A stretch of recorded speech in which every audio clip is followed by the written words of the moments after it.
सरकार कहती है हम दलित पिछड़ों के हितैषी हैं, लेकिन जब सरकार उनके बच्चों के आगे तरक्की के रास्ते बंद कर दी तो कैसे चलेगा। और जिस तरह लगातार निजीकरण हो रहा है, इस निजीकरण से सरकारी नौकरी खत्म हो जाएगी रेलवे में, तो ये दलित पिछड़ों के बच्चे कहाँ जाके बैठे, कौन सी कुर्सी बैठे। आज भी देश में सामाजिक गैर बराबरी है। श्री चंद्रशेखर। माननीय सभापति महोदया जी, मैं सर्वप्रथम तो आपका धन्यवाद करता हूं कि आपने मुझे रेलवे संशोधन विधेयक 2024 पे अपनी बात रखने का मौका दिया।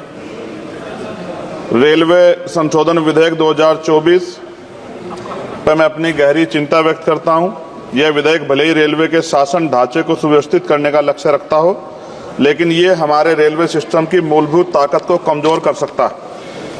केंद्र सरकार की बढ़ती भूमिका भले ही अच्छे इरादों से प्रेरित हो, लेकिन इससे नौकरशाही में देरी हो सकती है और समय पर निर्णय लेने की क्षमता कम हो सकती है। हमें अपने रेलवे सिस्टम की चपलता और लचीलेपन को खोने का जोखिम उठा रहे हैं। रेलवे बोर्ड में सदस्यों की नियुक्ति में मंत्री जी से पूछना चाहता हूं कि क्या SC, ST, OBC और महिलाओं को इस बोर्ड में जगह मिलेगी।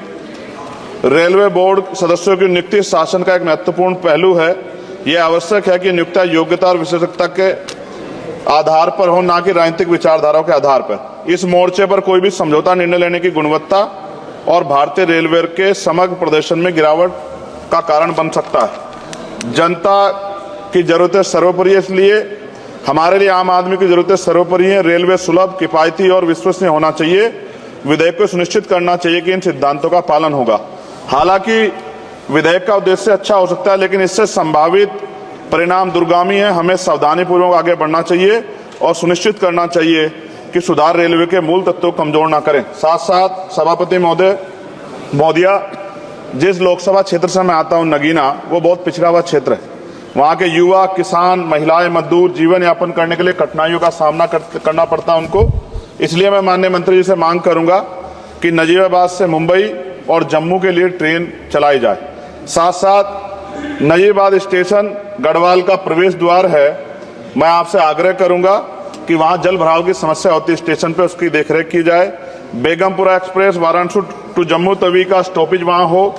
दिल्ली जाने के लिए सुबह में कोई ट्रेन नहीं है, मुझे भी आना पड़ता है तो बहुत परेशानी का सामना करना पड़ता है अक्सर, जब मैं कोशिश करता हूं कि सेशन में चला जाऊं, क्योंकि ये रेलवे की सुविधा आपने उपलब्ध कराई है। जलालाबाद क्रॉसिंग पे ओवर ब्रिज बनना चाहिए। धामपुर में 2 जगह पे समस्या है सर, कई घंटे खड़ा होना पड़ता है, ओवर ब्रिज की आवश्यकता है वहां। नगीना में ओवर ब्रिज की जो कोतवाली वाला क्षेत्र है उसमें, सेहोरा में ओवर ब्रिज की दिक्कत है, किरतपुर में है। और बैकलॉग सर बहुत इंपॉर्टेंट विषय है।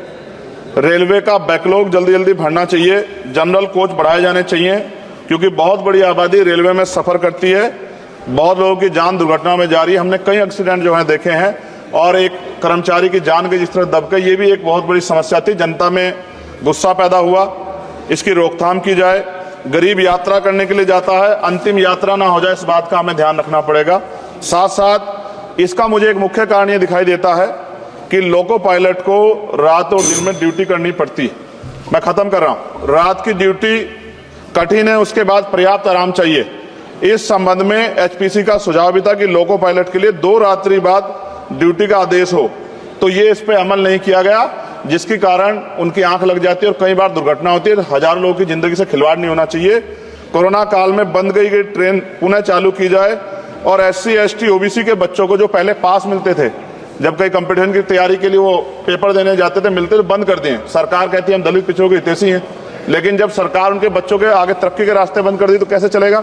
और जिस तरह लगातार निजीकरण हो रहा है, इस निजीकरण से सरकारी नौकरी खत्म हो जाएगी रेलवे में, तो ये दलित पिछड़ों के बच्चे कहाँ जाके बैठे, कौन सी कुर्सी बैठे। आज भी देश में सामाजिक गैर बराबरी है। तो मैं इसलिए मंत्री से मांग करता हूं कि आपने नजीबाबाद में वंदे भारत का स्टॉपेज दिया, इसके लिए मैं आपका धन्यवाद करता हूं। लेकिन ये भी, इसके अलावा हमने कई मांग उठाई थी, लेकिन उन पर कोई कार्रवाई नहीं हुई। तो मंत्री जी, पार्टी से अलग हटके आप सोचें कि उस क्षेत्र का भी तरक्की होनी चाहिए। ये भी आपके अधिकार क्षेत्र का मामला है। मैं दोबारा सभापति महोदय को धन्यवाद देता हूं और माननीय मंत्री से आग्रह करता हूं कि हमारी मांगों पर ध्यान दें और उस क्षेत्र में अवसर पैदा हो, इसका ख्याल रखें।